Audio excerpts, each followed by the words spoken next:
the illusion of effort.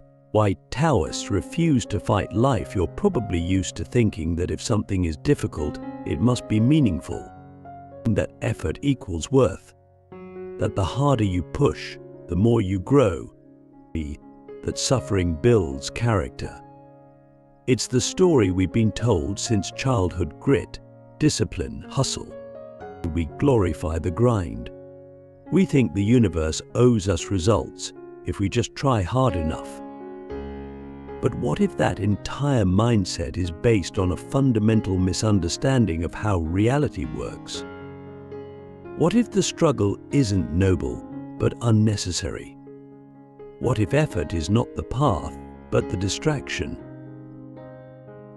This is the radical idea at the heart of Taoism, and it's probably one of the most counterintuitive, misunderstood, and yet quietly life-changing insights in all of human philosophy. The Taoists didn't just tell people to stop trying so hard. They modeled a way of being where effort becomes irrelevant, where harmony is not achieved through force, but through flow. And if you're hearing this and thinking, that sounds lazy, or that sounds like giving up, then you haven't yet stepped inside the Taoist mind. Because what they're talking about isn't weak or passive, it's a deeper kind of intelligence. The intelligence of the river, not the dam. The intelligence of the cat, not the soldier. Click subscribe to this channel to get more profound insights. When we talk about effort, we usually mean willpower, force, striving, a kind of internal tension. But the Taoists saw effort as resistance. They saw it as a signal that you're working against the natural unfolding of things. And this is where it gets profound. Because the Tao, the way, doesn't need your interference. It doesn't need you to control or conquer or correct it. It just needs you to get out of the way, to stop pushing the river and start noticing where it already wants to go. To surrender not in defeat, but in alignment. But let's be real, this idea threatens everything we've been conditioned to believe. We're afraid that if we stop trying so hard, everything will fall apart, that we'll fall behind, that will be judged. But who exactly is setting the pace? What are you racing toward? And more importantly, what are you racing away from? Here's where Taoism hits you in the gut. It asks, why do you believe you're separate from life? Why do you think you need to fight it, fix it, control it? Who taught you that you were in charge? Because the Taoists didn't see themselves as separate beings trying to master nature. They saw themselves as part of nature. A leaf doesn't need to understand the wind to move with it. A cloud doesn't need a 5-year plan. It just becomes what it is, with no resistance, no ego, no effort. And that's what you've forgotten, that you are nature, that your mind, your body, your instincts, they're not mistakes. They're not problems to be solved. They are expressions of the same intelligence that spins galaxies. The Taoists didn't believe in fixing the self. They believed in remembering the self. Not the self you invented through ambition and comparison, but the original self, the effortless self. The self that existed before you learned to try. But here's the paradox. To live without effort is not the same as doing nothing. It's not apathy. It's a different quality of action. You still move, still create, still respond, but you're not forcing the movement. You're not acting from anxiety. You're acting from awareness, from responsiveness. From Wu Wei, the Taoist principle of effortless action. It's like dancing with a partner who's leading. You're moving, yes, but you're not struggling. You're not resisting. You're not trying to dominate the music. You're listening. You're flowing. Now pause and ask yourself, when was the last time you acted without forcing? When was the last time something just clicked, not because you fought for it, but because you let go? Maybe it was a conversation that just flowed, a piece of writing that wrote itself, a decision that made itself clear the moment you stopped overthinking it. That's the Tao in action. That's what it feels like when you stop trying to steer and you start trusting the current. But most people never get there because effort feels safe. Effort gives you the illusion of control. It makes you feel like at least you're doing something. But if you're honest, how often has your effort created more stress than results? How often have you pushed and pushed only to feel stuck, burned out, or quietly resentful? What if the problem wasn't that you didn't try hard enough, but that you tried at all? This is where Taoism becomes a kind of spiritual aikido. It's not about attacking the world, it's about aligning with it. Not manipulating life, but cooperating with it. And that requires trust. A deep trust that life knows what it's doing, that your job isn't to dominate, but to dance. And this isn't some mystical wishful thinking. It's what happens when you actually start paying attention to the patterns around you. Nature doesn't force. It unfolds, it adapts, it responds, and still everything gets done. So what if you stopped fighting? What if you laid down the weapons of willpower and picked up the art of listening instead? What if your power wasn't in how hard you tried, but in how clearly you saw? Wu Wei and the paradox of effortless mastery. Why trying less gets you further. Let me ask you something you might have never considered. What if your obsession with progress is the very thing preventing it? That's not a riddle. It's a paradox at the heart of one of the most misunderstood concepts in all of philosophy, Wu Wei. It's the Taoist principle of non-doing or effortless action. And before you dismiss it as laziness in disguise, understand this: Wu Wei isn't about doing nothing. It's about doing without struggle. It's about allowing action to arise naturally from the situation rather than forcing it from the ego. And when you really grasp this, it changes everything. Think about your life right now. How often do you act from pressure rather than presence? How much of your day is driven by internal commands like I have to, I should, I can't afford not to? You may be constantly in motion, but are you truly moving? Or are you just spinning your wheels because standing still terrifies your ego?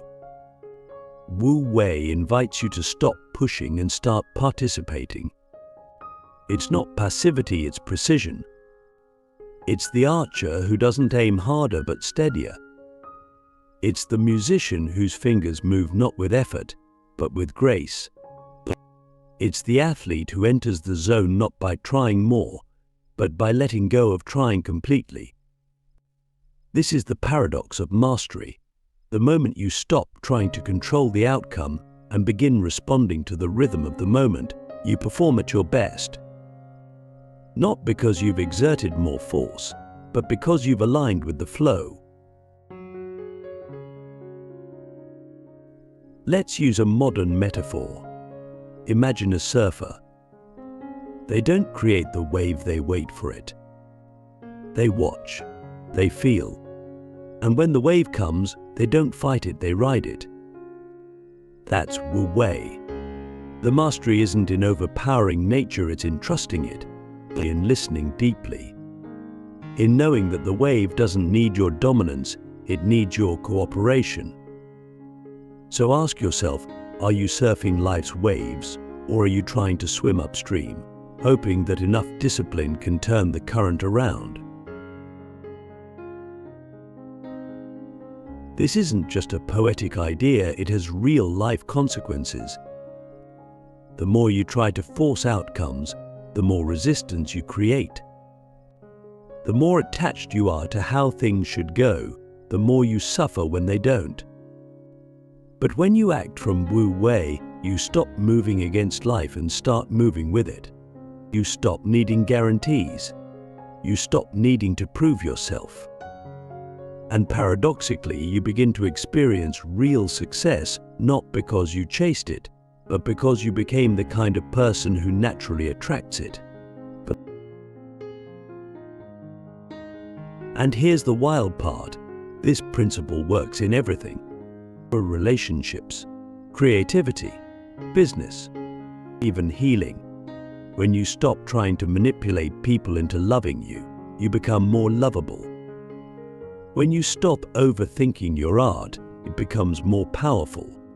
When you stop micromanaging your team, they become more efficient.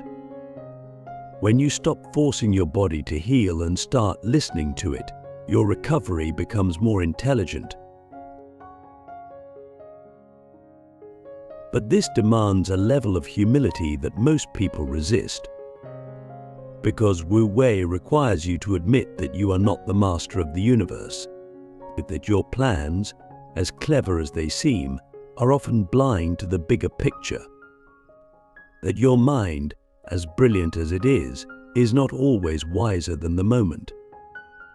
And that's scary, because we built identities around control, around effort, around being the one who makes things happen. Letting go of that isn't just a change in behavior, it's a death of ego. But once that ego quiets down, something astonishing happens. You begin to experience life as it is, not as you want it to be. You notice details you used to overlook. You hear your intuition more clearly. You stop reacting impulsively and start responding wisely. And perhaps most importantly, you realize this: you don't need to be in control to be at peace. So here's the question that will either set you free or haunt you until you're ready for it. What if you've been doing too much, for too long, in all the wrong ways? What if your next breakthrough won't come from working harder, but from stopping, from stepping back, from letting the wave rise rather than splashing in place? Can you trust life enough to meet it where it is, instead of where your mind demands it be? This is the Taoist revolution. It doesn't promise glory. It doesn't sell ambition. It doesn't feed the ego, but it does offer something infinitely more valuable: ease without apathy, action without anxiety, success without struggle. Not because you've given up, but because you've finally learned how to give in.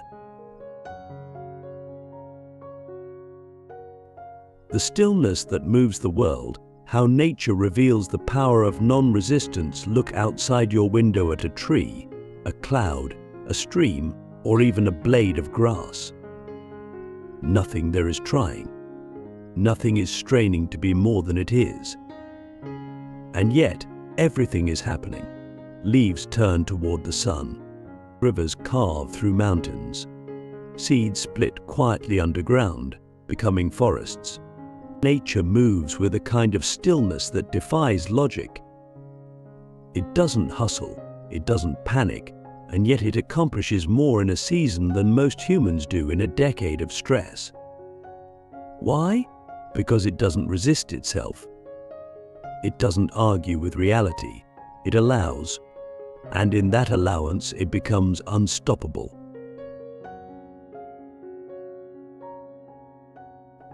This is the Tao in its purest form, not an abstract idea, but a living, breathing force you can witness every moment if you just slow down enough to see it. The Taoists saw this stillness not as passivity, but as supreme power. The kind of power that doesn't need to shout, doesn't need to force, doesn't need to prove. It just is. And because it aligns with the nature of things, It cannot be opposed. Laozi says, the soft overcomes the hard. The still overcomes the restless. At first glance, this sounds like mystical poetry. But look deeper. Water, the softest substance imaginable, shapes continents. But air, invisible and still, can level cities. Nature doesn't fight. It infiltrates. It adapts. It waits. And in the long game, it always wins. Now compare that to how we live. Always rushing, but always pushing. Always believing that movement equals progress. But how often is that movement just noise? How often are we resisting what is, simply because we're addicted to doing? We treat stillness like a threat, like a void to be filled. But what if stillness is not the absence of life, but the essence of it? What if silence is not a lack of communication, but the deepest form of it? Taoists understood something we've forgotten, that true transformation doesn't come from resistance, it comes from alignment. They looked at nature not just as scenery, but as scripture, as a text written in patterns and seasons, rhythms and flows. They watched how animals conserve energy, how rivers bend around obstacles, how the wind moves without attachment. And they asked, why do we fight so hard to be separate from this? Why do we act like the only way to succeed is to go against the grain, when everything in the natural world thrives by following it? And this, perhaps, is the most radical invitation Taoism offers us: do less, trust more, not in a reckless way, not in a lazy way, but in a deeply intelligent way. A way that watches, listens, and responds not from fear, but from harmony. A way that sees obstacles not as enemies, but as instructions. A way that allows life to unfold not because you're indifferent, but because you finally understand that life doesn't need your constant interference to function. But in fact, it functions better without it. But this kind of surrender terrifies the modern mind, because it requires that we give up our favorite illusion, control. It asks us to believe something we're not taught to believe, that maybe life is already intelligent, that maybe chaos isn't a bug in the system, but a feature, that maybe the best thing you can do when things are uncertain is not to double down on control, but to listen more deeply, to feel your way through the dark instead of sprinting blindly through it. So ask yourself, what would it feel like to stop resisting? Not to give up, but to give in. Could you let go of the argument you're having with life? Could you stop demanding that things be different than they are, and instead ask, what is life trying to teach me right now? Could you become still enough to hear the answer? Because once you do, something incredible happens. You begin to move with life, not against it. You begin to act not out of desperation, but out of clarity. And your actions, once frantic and forced, become calm, precise, and powerful. Like the arrow that flies further because the archer paused to breathe. Like the tree that grows higher because its roots go deeper. Like you finally in rhythm with the world, no longer fighting it. The end of striving, how peace begins when the self disappears. If you've ever felt tired, not just physically, but existentially, you're not alone. There's a kind of fatigue that doesn't come from lack of sleep or overwork, but from constantly trying to be someone, to be better, more successful, more spiritual, more admired, more enough. And underneath all of that effort is a single assumption: I am not okay as I am. That assumption is the silent engine behind all our striving. It's what keeps us running toward goals we don't understand, identities we don't own, and lives we never really chose. But what if the root problem isn't that you haven't achieved enough, but that you believe too much in the self that strives? Taoism doesn't offer self-improvement. It offers self-dissolution. Not because the self is bad, but because the self as we typically understand it is an illusion, a mental construct, a story built from memories, fears, and desires. A fragile mask we wear to feel solid in an unpredictable world. But the Tao doesn't recognize that mask. The Tao doesn't care about your achievements, your image, your narrative. It only sees what is. And what is, when all the striving stops, is simple. There is movement, there is stillness, there is life. But there is no separate self outside of that flow. You are not a thing moving through the world.